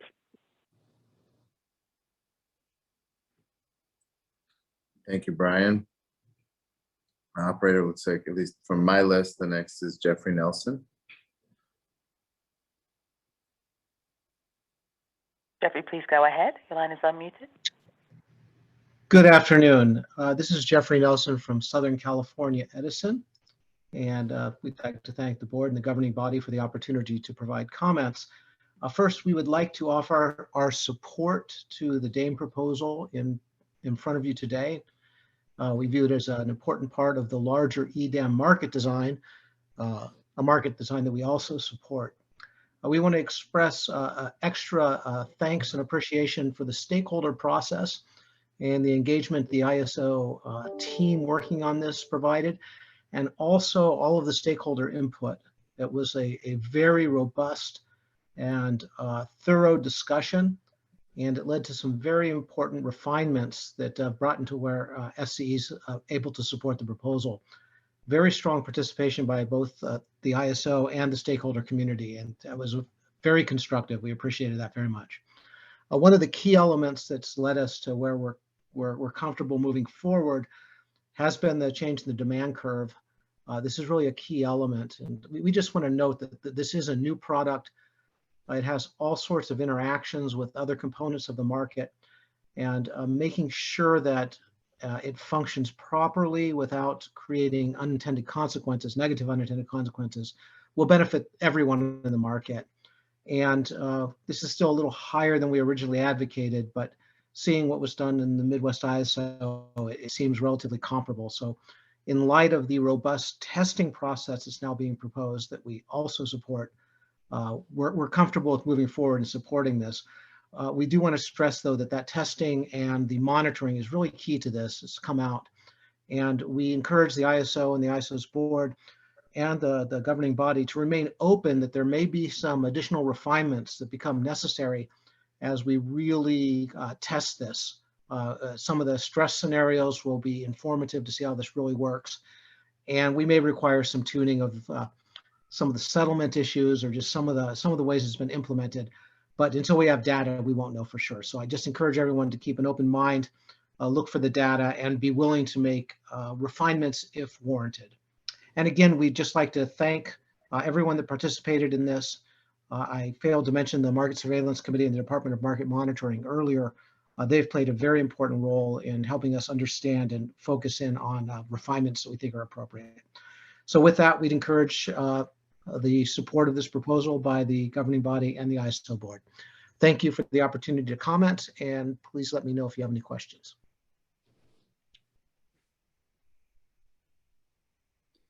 Any questions for Jeff? Okay, operator, I think our next caller or next commenter is Sergio Duenas. Sergio, please go ahead. Your line is unmuted. Thank you. Good afternoon. This is Sergio Duenas, Policy Manager with the California Energy Storage Alliance. Throughout the development of WEIM, we have supported this initiative since we, as the ISO, are committed to the use of market products and the pursuit of market principles to minimize operator action, support a more efficient use of resources, and ultimately, support California's goals of affordability and decarbonization as well. Throughout the development of the WEIM initiative, CISA expressed concern with a couple of the elements of the WEIM proposal, particularly the late additions of a new offer cap for the imbalance reserve product, as well as the late inclusion of storage modeling proposals that appear to limit the range at which storage can provide some of the products introduced here. Some of our concerns that we've expressed through comments have been mitigated, knowing that the ISO and staff are committed to evaluating proactively and tuning these parameters as testing, implementation, and deployment of all of this policy moves forward. We do want to urge the ISO to commit to revising these parameters moving forward, as they will largely drive the success or not of this initiative. So thank you for the work and for taking into account our concerns and for committing to engage proactively with stakeholders to define better all the elements that are quite new within WEIM, and we'll look forward to keep collaborating with staff and the ISO moving forward. Thank you. Thank you. Michelle, I think we have one more who has signed on, and I understand there's someone on the phone as well. Scott Ransel, if I pronounce that correctly. Scott, please go ahead. You did pronounce it correctly. Thank you. Scott Ransel with Pacific Gas and Electric Company. I would like to thank the ISO board and WEIM governing body for the opportunity to speak today on the WEIM initiative. It's been an active initiative for several years, and PG&E is here today to include its support for the introduction of a capacity product within the day-ahead market to address the uncertainty between the day-ahead and real-time markets for load and renewable resource forecasts, as well as continuing to address the flexible resource needs of the system. This initiative moves the market forward, and the time for that movement is now. As several others have already stated, this initiative is not without risk or remaining stakeholder concerns, which will need to be addressed before launch and will require continuing monitoring after go live. But the CAISO has managed an effective, robust stakeholder process, and the recent inclusion of the implementation phase stakeholder process is a welcome addition as we take the next couple of years to document, implement, and test the DAME products, as well as continue to monitor the flexible ramp product. The CAISO's efforts and stakeholder focus on this important product have gotten us to this point, and I expect a similar focus and effort as we move forward over the next couple of years. In conclusion, DAME and its tight integration with the extended day-ahead market drive forward a robust market product with stakeholder support and continue a path for many throughout the West looking to future regional efforts and engagement. Thank you for the opportunity to speak, and I'll address any questions if they exist. Any questions for Scott? Seeing none. Michelle, I believe we do have someone else on the phone, that if you could let them identify themselves. Yes, absolutely. Caller, your line is unmuted. You may go ahead. Thank you. This is Jaime Pinedo of the Los Angeles Department of Water and Power, and I would like to thank the ISO Board of Governors and the WEIM governing body for this opportunity to comment on the day-ahead market enhancements, which we are generally in support of. We recognize it has taken some time and effort for the ISO and stakeholders to get to this point, and we recognize there has been a lot of trade-offs to consider in getting to the final design. LADWP believes imbalance reserves to be an integral part of market design and completely supports DMM's suggested refinements, namely moving imbalance reserves into RUC, or at least a portion thereof, and moving to 60-minute resources to include more fast start resources and still comply with emission regulations. We're strongly supportive of a conservative approach to implementation and ensuring the penalty values for relaxing imbalance reserve constraints are set at conservative levels. Furthermore, LADWP supports allowing CAISO the flexibility to adjust transmission constraints enforced in the deployment scenarios, as well as implementing tunable parameters. We, like others, anticipate adjustments will be needed and feel it is important that the ISO is positioned to adjust quickly in this regard. That said, we look forward to rigorous testing prior to DAME implementation and a transparent and consistent process underpinning changes to the flexible parameters that are under the ISO controls. Again, LADWP appreciates the opportunity to comment and to support the direction the ISO is taking with this initiative. Thank you. Excellent, thank you. At this point, I open it up before we go to the motions, if the board or governing body has any more comments or questions before we go ahead forward with the motions.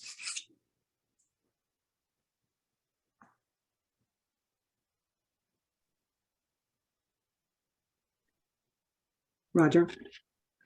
Yes, Chair Kanzioka, I see you.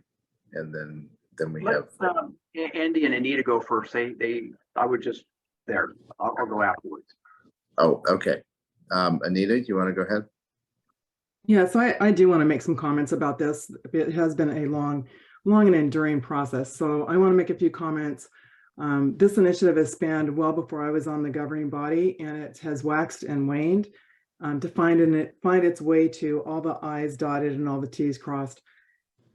However, taking into account several stakeholder discussions, reading the comments, spending time with the Cal ISO staff, including the most recent clarification call that they held, I think it was on May 2nd, talking with the governing body market expert, reading the MSC's positions, the DMM positions, I am persuaded that time is of the essence at this time. And I'm very glad to see that in the memo that the ISO is also talking about how they're going to monitor and analyze results, working with also the DMM. I think that that's really an important and critical point of furthering the implementation. I want to acknowledge that some stakeholders view this initiative did not meet their expectations for stakeholder engagement and that changes were made at the last minute. But I also recognize that I think we are in a better place.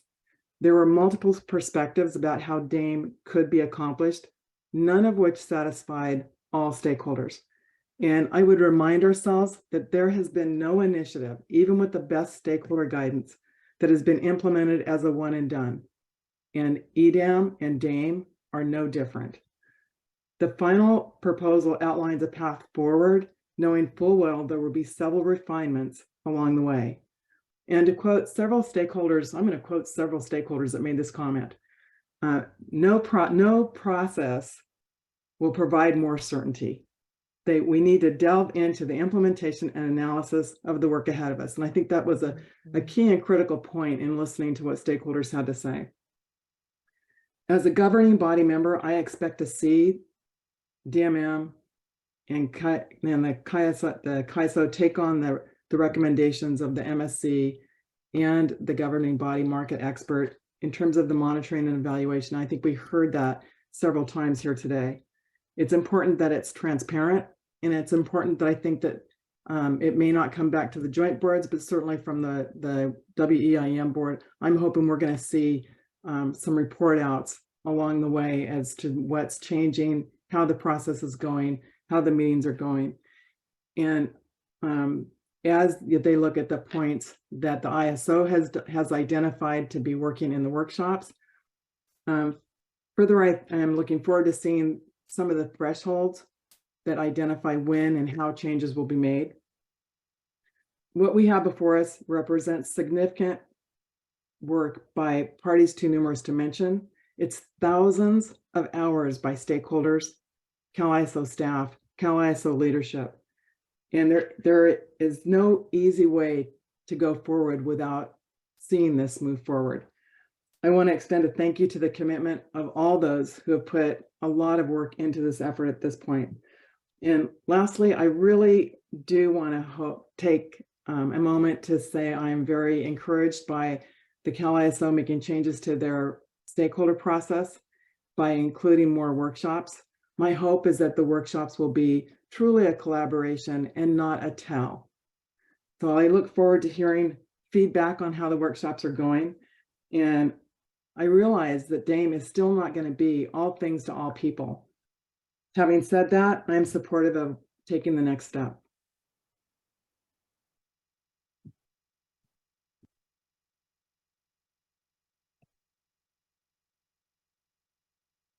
Roger, you're on mute. Sorry about that. Trying to keep that background noise out. Next to you, Andy. And I think you're on mute in turn.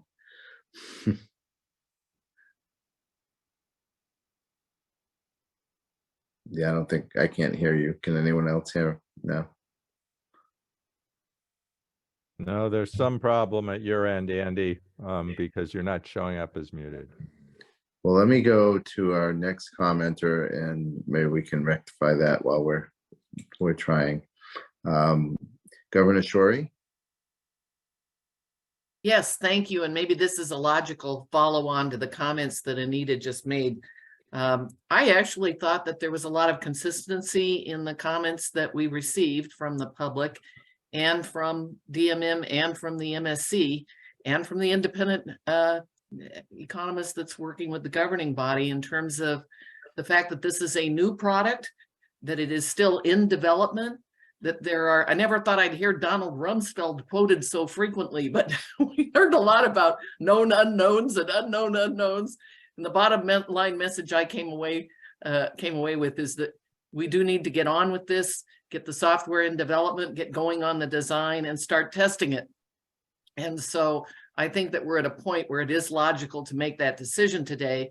But the question that I wanted to ask or request that I would make maybe of Elliot is that I suspect that both the governing body board members as well as the ISO board members are very interested in this after all of the work, hard work that's gone into it, in following it and making sure that we are kept apprised of the success and the changes that maybe we will be experiencing over the next couple of years as you work on this project. So I wanted to ask if we could get some kind of a regular briefing schedule. I don't know what the frequency needs to be, but some sort of briefing so that we're kept apprised if you do run into any issues. Or to be honest, I'm always happy to get success reports too. So however it's going, it's probably good to keep us apprised of what's going on. So thanks. And Governor Shore, you have my absolute commitment on that. We're looking forward to that. I think your input and your guidance will be equally important. So look forward to sharing that and keeping a good cadence of information flow. Excellent. Thank you, Governor Shorey. Andy, did you want to try again? Saw your hand went down. But no, you're good. Can you hear me? Yes, we can hear you now. Okay. Not sure what happened. Yeah, I think approving this proposal is the right next step. The Imbalance Reserve product is an innovative new product. It's going to benefit participants in the EDAM market. A couple weeks ago, I shared the concern of many stakeholders that the proposal doesn't lock down every detail, and that ISO staff is given a lot of discretion around particular parameters. But since then, ISO has been very transparent about what will be adjusted, why it will be adjusted. I really support the process, working group process laid out going forward. And I just want to reiterate, I think establishing guiding principles in the process will be very valuable to create further confidence about when and why the ISO will adjust market parameters going forward. Thanks for everyone's tremendous effort on this. Thank you. Next in the queue, we have Chair Kanzioka. All right, would you like me to go now, Roger? I take it you do. I thought Yeah, I was going to make comments. we've got you going, so please go. Very good. First of all, I'll be shorter now that the others have made their comments. They're terrific. I don't know that there's just enough time here to express appreciation for everybody and all the work that's gone into getting it to this stage. And that goes to the stakeholders. The quality of the input and the comments really helped drive this. The staff work, and as Jan said, the various independent groups such as MSE, the market expert, and DMM all make this easier to support. And they all had a very good consistent theme on what needs to be done moving forward in addressing this. I would like to make an special appreciation for CAISO and looking at how they can deal with this uncertainty moving forward. And the offer to extend this new working group post approval and the pre and post go live is really significant. And I think it sends a strong message on how things can be done and how there'll still be opportunity to manage this process and have input and not feel blocked out. So, kudos all around. I don't know if it's a 1-star, a 2-star, or 5 gold stars, but a lot of appreciation there. And, so it's hard to summarize, but let me try it this way. For all of those who are familiar with Broadway musicals, this goes back to Rodgers and Hammerstein's back to the 1940s with South Pacific. And you know what I'm talking about. There's a song, "There's Nothing Like a Dame." And to kind of quote from the chorus line, I'm gonna borrow from that. There is nothing in this world that you can name that is anything like this dame. So thank you. All right. Thank you, Chair Kanzioka. Appreciate the comments on behalf of all of us. Yeah, yes, and you definitely went on pop culture reference on that one. And next in the queue, we have Governor Galetova. Thank you so much. I think this initiative now has a theme song. And unlike any other initiative until now, I just wanted to also add my voice to the appreciation for staff and for all the stakeholders for engaging in this process. It has been a long process, and to quote Mary from earlier, the perfect is the enemy of the good. We're not going to gain a lot in continuing to debate and to analyze. We should just plunge in and start to implement. It's a long road ahead. We have a solid runway of over a year. We can certainly implement guardrails. We can pull triggers as necessary. We can establish guiding principles. And I'm also very hopeful that the working groups and the workshops are going to have an additional opportunity for stakeholders to engage and continue to build on the trust and transparency that the ISO stakeholder process is known for. So I'm very supportive of this initiative. I think we should go forward and would appreciate updates. Thank you, Elliot, for committing to that. And we look forward to hearing of all the next very successful steps that are going to be before you, and celebrate those successes together with a theme song to boot. Excellent. I see no more hands up.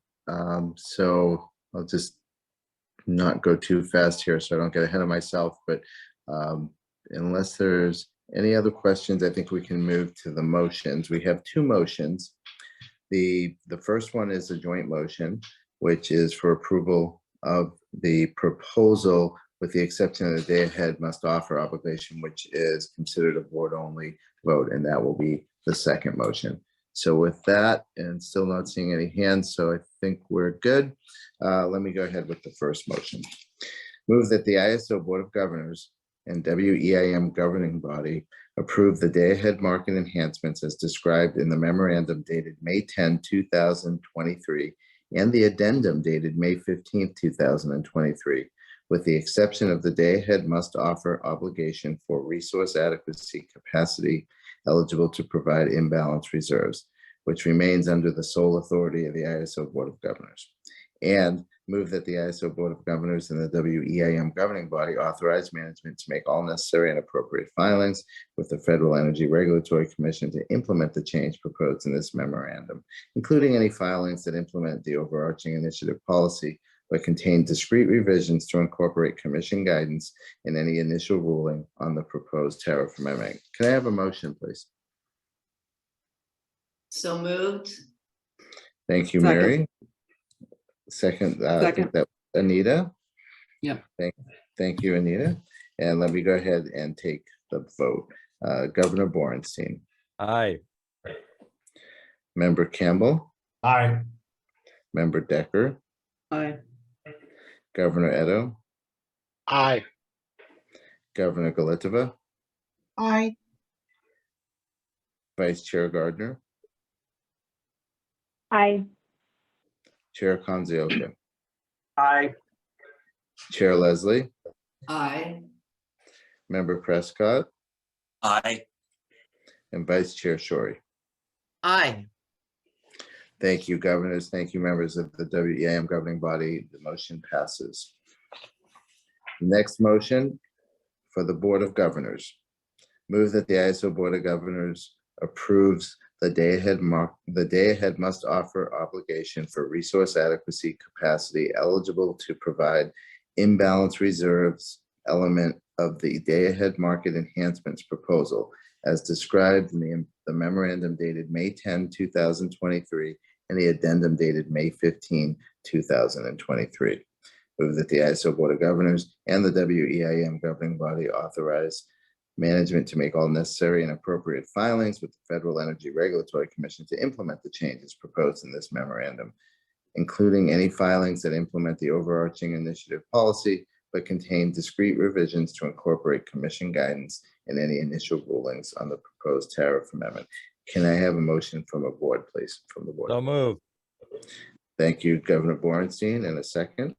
Second, Jan. Thank you, Jan. Governor Borenstein, your vote. Aye. Governor Eto. Aye. Governor Galitova. Aye. Chair Leslie. Aye. And Vice Chair Shorey. Aye. Thank you, governors. The motion passes. I feel like there should Excellent. be. Congratulations. Yeah, Roger, I'll jump in here for a moment. I wanted to just extend a huge thank you to all of you for the support in that vote. It's very meaningful to us.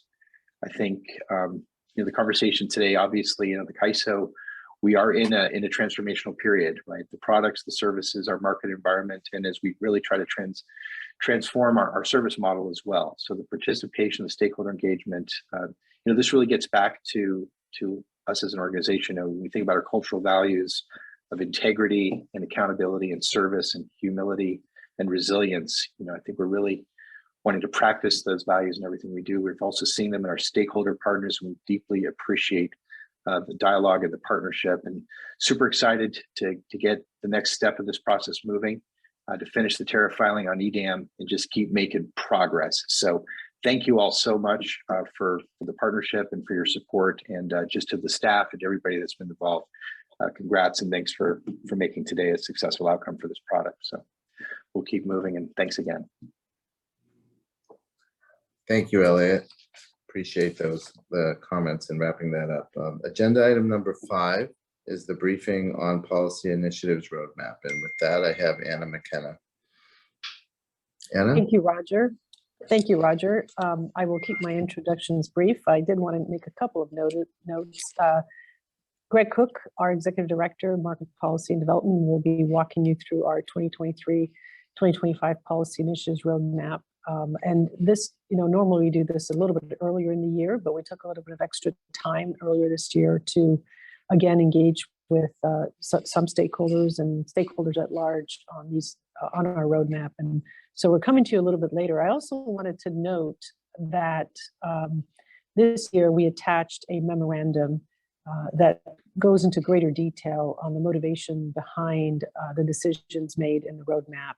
And so you have that for yourselves to read and for others to also read. And then today in our presentation, that makes our presentation a little bit shorter, but I wanted to highlight that you have all the material for yourselves in the memorandum that was attached. And with that, I will ask Greg to walk us through the roadmap. Thank you. Thank you, Anna, and good afternoon, Chairs Leslie and Kanzioka, and board and governing body members. So, yeah, here to present our 2023 to 2025 policy initiatives roadmap. Normally, as Anna noted, we would be presenting this at the first of the year. We're a little bit delayed this year, again, as Anna noted, to get more stakeholder feedback and also to have more certainty on the timeline for the day-ahead market enhancements and EDAM, because those are really have a big impact on our planning processes. And also, as Anna noted, we do have that companion memo that goes into some detail as to how the prioritization and scheduling was done for the roadmap. So, as a result of that, I will be fairly brief today in my comments. So if we go to the next slide. I'll start with a little background on the process. I think most of you are familiar with this, but we have both the catalog and the roadmap. Those are both distinct processes. The catalog process essentially is a way to capture all of the current initiatives that we have going on, as well as any potential initiatives.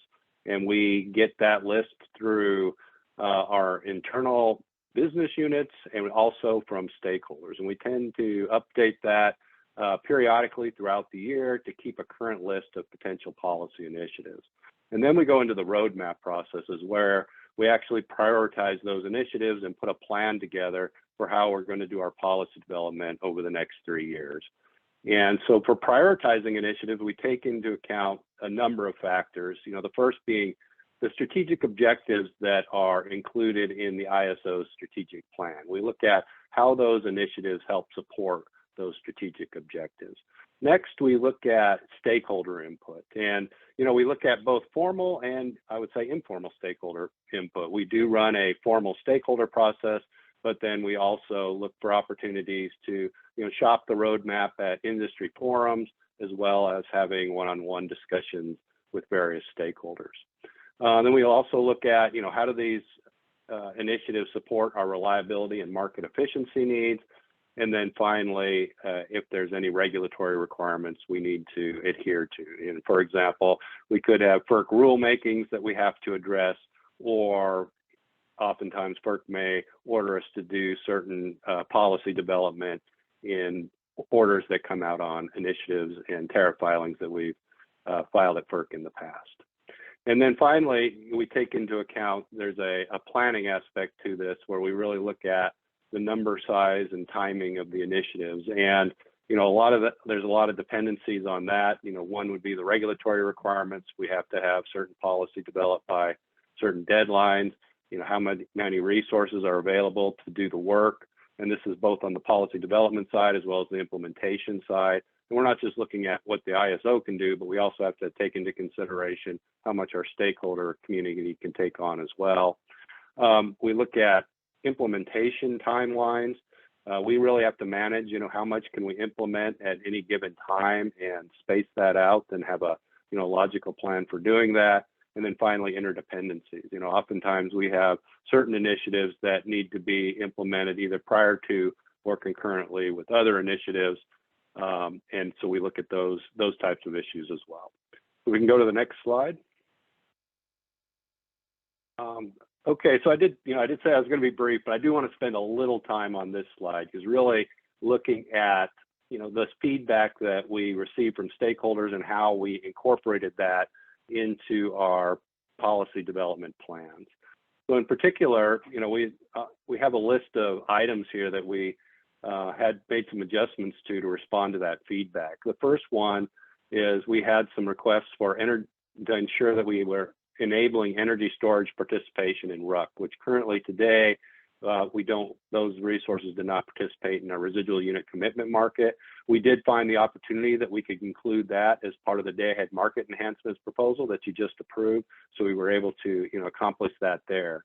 We also had some requests to look at reforming the penalties that we impose for long duration, sometimes small meter errors. We've had a number of entities that have inadvertently incurred some of these penalties. We subsequently are making a filing at FERC to waive some of those penalties. And we've also agreed that we will take on initiative to adjust how those penalties are applied. And we're planning on starting an initiative on that next month. We had several stakeholders that wanted us to take a look at our generation deliverability assessment methodology. This is, quite important to our stakeholders because it really provides them access to resource adequacy resources. So it's a high priority for them, particularly given the tight market conditions that we have. And so we have prioritized that as well, and we'll be starting an initiative, I believe at the end of this month, that will be in parallel with our interconnection process enhancements initiative to look into that.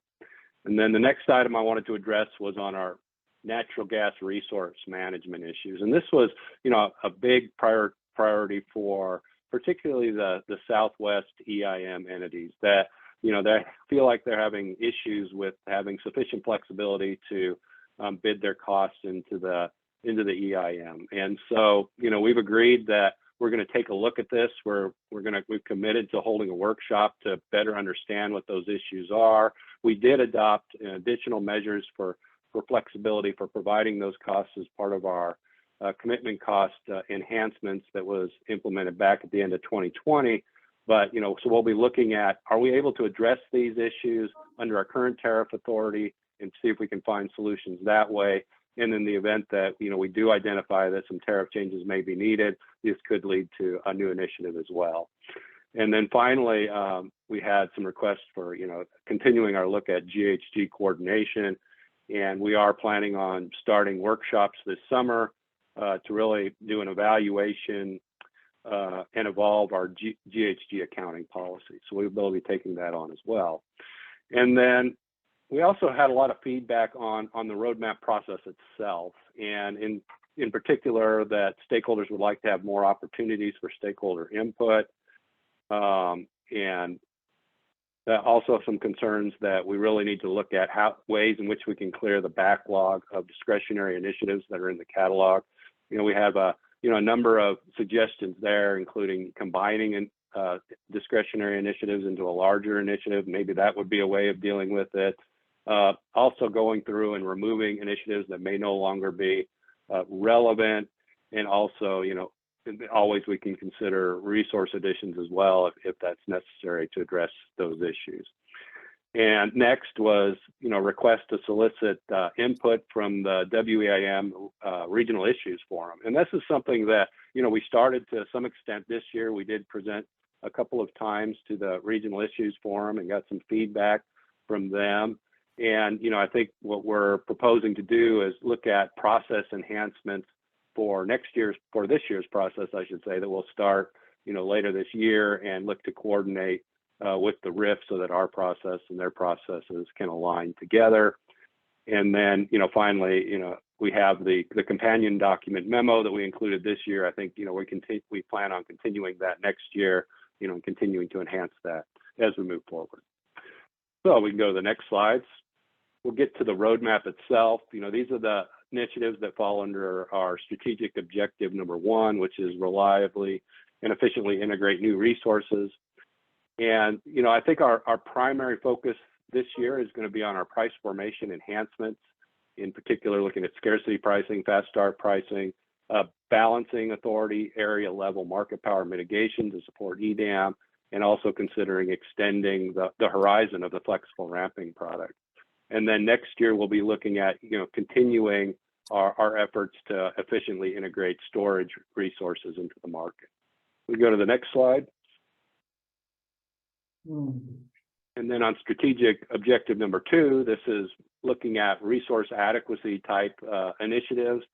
And, you know, here, you know, the one that I'll point out, we have this large resource adequacy enhancement initiative that spans, you know, the entire 3-year roadmap period. And here we're really looking at a comprehensive assessment of the entire RA program, including, you know, the ISO's reliability needs and the state policies that are currently under development as well. So we believe that under that process will likely be, you know, spawning new initiatives related to resource adequacy coming out of that process. And then if we can go to the last slide.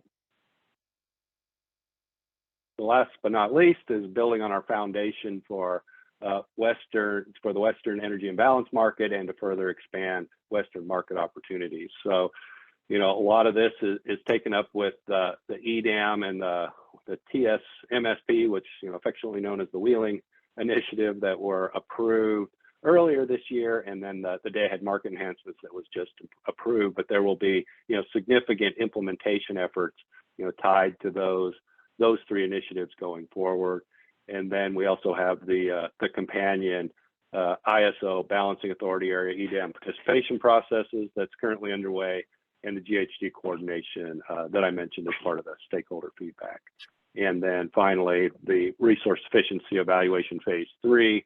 This is delayed to start later on in the year so that we can have some development of the scarcity pricing design, which we think will also help support that initiative going forward. So that's kind of a quick overview of our 3-year roadmap. And again, you have the companion document to help explain some of the details, but I'd be happy to answer any questions you might have.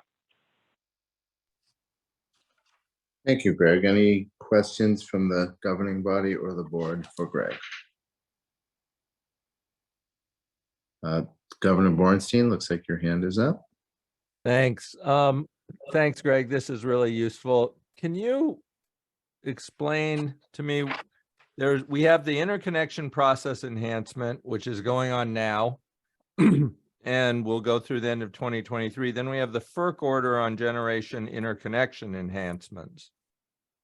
How do those interact, and what is each of them, or what are the boundaries, I guess is the question. Yeah, I might ask Neil for some help on this one. This is more, you know, in our infrastructure development frame to give you the details on those differences. Yes, that way Neil won't feel left out of the whole meeting. Oh, yeah, right. Not at all. Not at all. But I'd be happy to help if you wish. So yes, our interconnection process enhancements effort is already underway. And this is what we're driving towards to achieve these transformational changes around our interconnection process to manage the queue volume and also manage the rapid pace of new resource development we need to push through the system. So focus both on more efficiently and effectively managing the queue and our planning and engineering efforts, and also ramping up to manage the accelerated pace of development we need to achieve and sustain year after year for quite some time going forward. At the same time, FERC has issued first a notice of proposed rulemaking regarding generation interconnection changes overall. These address more globally the requirements that they would seek to put in place across all of the service providers providing interconnection service. And many of the changes that they're looking at proposing in that basis are really things that we're largely already doing, moving to a cluster study approach and so forth. But we also could see that those changes could also cause us to have to make other adjustments to many of our current processes. So this is something that we're having to manage and deal with. There is a concern, on my part at least, that we don't want to see a final order on these from FERC that actually stalls out our efforts. We think that we will be able to continue to press forward with our more transformative changes, notwithstanding what might be coming through a FERC order that's really addressing, I'll say, the nationwide issues that we have had to jump out and address, I'd say years earlier, because of our unique circumstances and the pace of renewable generation development that we've already been managing. So we have to keep this on the radar, that this that an order could be coming out, and we will have to take that into account as we also move forward with our own changes. But we also recognized we couldn't wait. We have to move forward now with our own changes and manage the uncertainty as we move forward. I know this is also a topic near and dear to Elliot. I didn't know, Elliot, if you also wanted to weigh in on that. I think your last point there, Neil, was this is an acute issue in California and obviously other places, and we just had to get moving. So this year we'll make some real progress and tie out next year. Thanks. Okay, Great. thank you. Thank you. Thank you, Neil.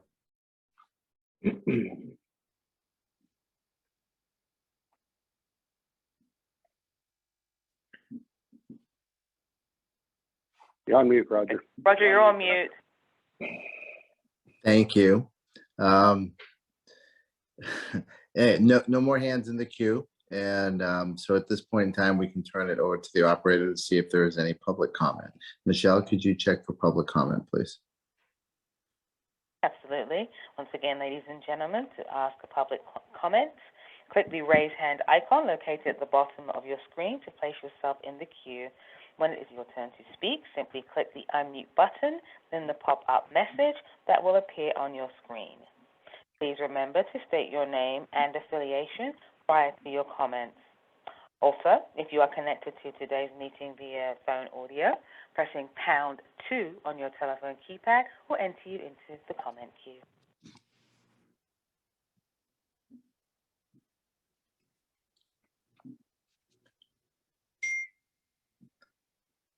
I don't see any comments. Operator, any comments on your view? Nope, I do not see any raised hands. Excellent. Thank you, governing body. Thank you, board. Thank you, Anna and Greg. Our last item on the agenda is item number 6 of informational reports. It's on there for reference and for an opportunity if the board or the governing body has any comments or questions on the informational reports. Any comments or questions on the informational reports? Seeing none, I think we're now at a point where Chair Kanzioka, Chair Leslie, we can adjourn the meeting. Agreed. Roger, thank you. And thank you, everyone for Roger. participation. Yeah. Yes, thank you, everyone. Excellent job today. Appreciate it. Thank you. Thanks. Appreciate it. Take care. Thanks. Bye. Thank you, Roger. That concludes our conference. Thank you for using Event Services. You may now disconnect.